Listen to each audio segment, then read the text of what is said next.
بسم اللہ الرحمن الرحیم۔ مہمان کا رزق ایک سچا واقعہ۔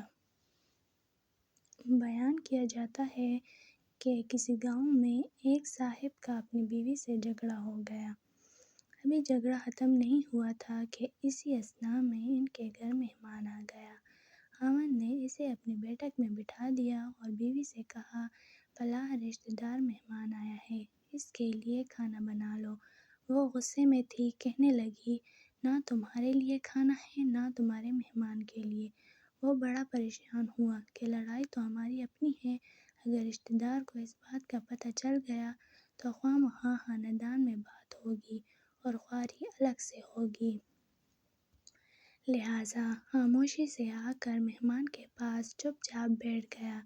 اتنے میں اسے خیال آیا کہ چلو، بیوی اگر روٹی نہیں پکاتی تو سامنے والے ہمارے ہمسائے بہت ہی اچھے لوگ ہیں، میں انہیں ایک مہمان کا کھانا پکانے کے لیے کہہ دیتا ہوں۔ چنانچہ وہ ان کے پاس گیا اور کہنے لگا، بیوی کی طبیعت آج کچھ خراب ہے، لہٰذا آپ ہمارے مہمان کے لیے کھانے کا انتظام کر دیں۔ انہوں نے کہا، ٹھیک ہے۔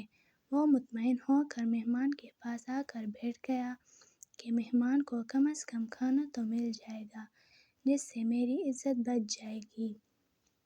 تھوڑی دیر کے بعد مہمان نے کہا، ذرا ٹھنڈا پانی تو لا دیجیے۔ وہ اٹھا کہ گھڑے کا پانی لاتا ہوں۔ اندر گیا تو دیکھا بیوی تو زاروں قطار رو رہی ہے۔ وہ بڑا حیران ہوا اور کہنے لگا، کیا بات ہے؟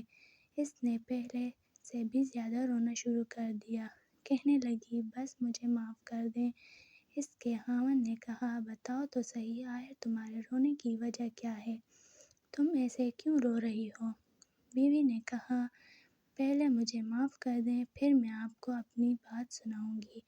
خیر، اس نے کہہ دیا کہ جو لڑائی جھگڑا ہوا ہے میں نے وہ دل سے نکال کر تمہیں معاف کر دیا ہے۔